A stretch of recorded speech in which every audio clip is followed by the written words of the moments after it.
Hi, folks. I just returned from Deland, Florida, where I met Dennis Carley, owner of You Fly It Light Sport Aircraft. Dennis gave me an exciting 2023 Aerolite 103 status update. So stay tuned to hear the status directly from Dennis Carley.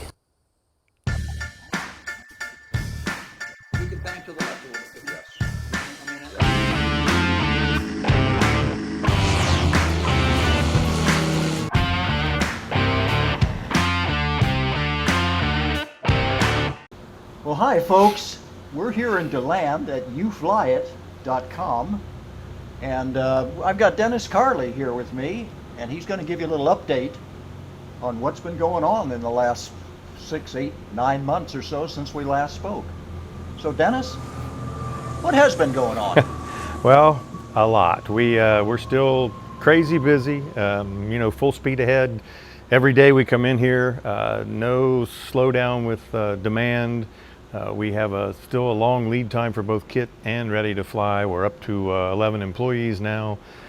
Things just keep moving ahead, and just the pace is, fast every single day.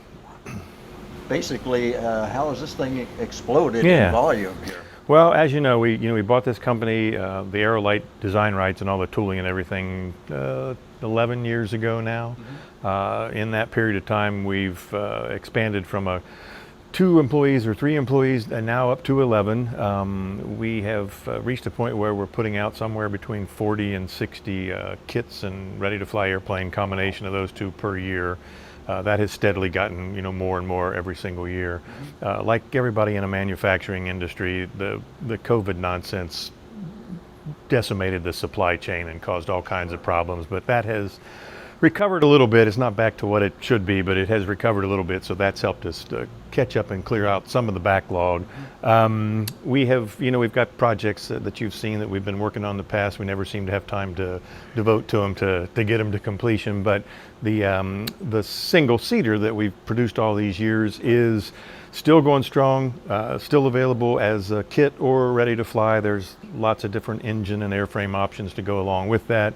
So that's it in a nutshell, Wayne. It's all good. That's fantastic. Yeah. You're busier than a one-armed paper hanger. Yeah, like. And you kind of caught us on a day here too. We've got I think 2 kits and 1 ready to fly airplane that's disassembled, sitting here waiting for a transport company to pick them up on Monday. So there's, some of that clutter you see on the floor here today is associated with those 3 ready to go. Now, I know that you don't have specific models that you make, but you can address those with different options to the model. So give us a little idea what kind of models you would give as a finished airplane. Yeah, so we have one basic design. The single place is there's 1 airframe, 1 wingspan, that's all the same. We have options for motors that range from 30 to about 65 horsepower. We have 1, 2, 3 different tire sizes, including a Super Tundra. We have fuel tank capacity options. There's some other, strobes and various things that are available to meet the needs of every specific customer that wants a single place. Right.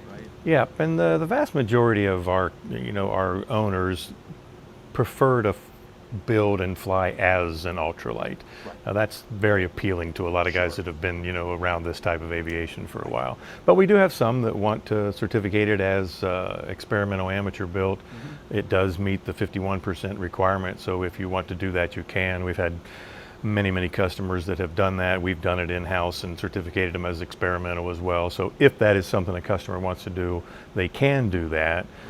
Now, I noticed that you basically missed the last Sun and Fun and this coming up as far as Oshkosh, and for a pretty good reason, isn't it? Yeah, we've reached a point that we just don't need to go to those shows for the purpose of selling airplanes. We've got so many orders that everybody recognizes the brand.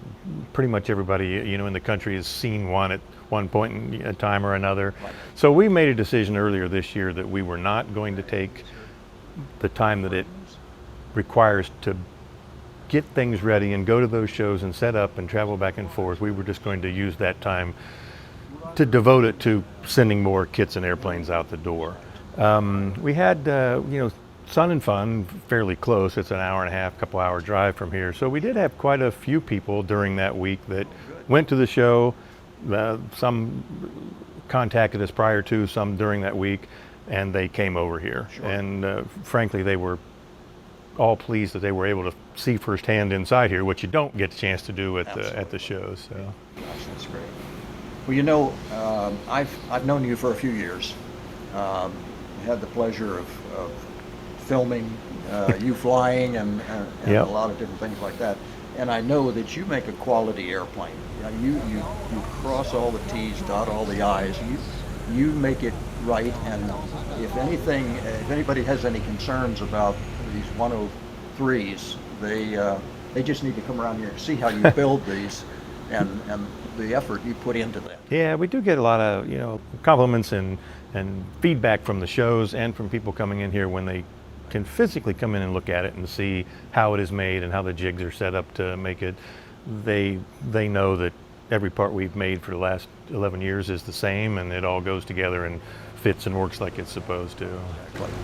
And you've gone through different engines and all as those technologies have changed and those manufacturers have changed, but you always maintain that variation from a 103 up through experimental that you can power your airplanes with. Yeah, and that's just really to meet the needs of the various customers that are out there. We have some guys flying at sea level and some guys flying at 7,000 feet of field elevation. Sure. So there's a difference in what they might need. So what are your plans for the future? Take a break sometime, maybe. We have the two-seater. We had the fuselage up at Oshkosh last year. We've not made a whole lot of progress on that since then, simply because of how busy we have been. We do plan to get that completed sometime within the next probably 6 to 12 months. Right. Once we get that done, there will be a single place and a two-place version, but not nothing, no changes in wingspan or wing design or any of that stuff. We just don't have time to do that. The ratio of kit versus ready to fly has changed quite a bit since we introduced the kits a few years ago. Initially, it was a 20% or so was kit and 80% was ready to fly, and that has progressively changed to about probably 65-35 now, with kits being the primary way that the planes go out of here. The reason for that, I think, Wayne, is our kits go together quick. Yeah. So a guy can take our airplane, take a week off of work, and next Saturday he's got it ready to go. And a lot of kits you can't do that. So we still have some guys that they don't have the ability to put that kind of time in. They want it built for them, so we still offer that. Sure. But the majority of what goes out here now is in kit form.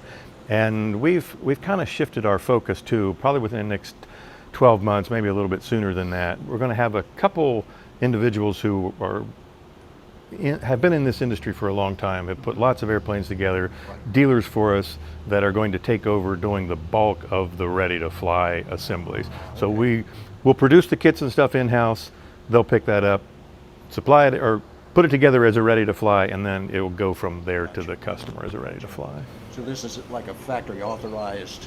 Yeah, so we obviously we won't let just anybody do that. Sure. I mean, we like to keep some control over how that finished product is put together, but absolutely. These are guys that have built lots of these, so yeah.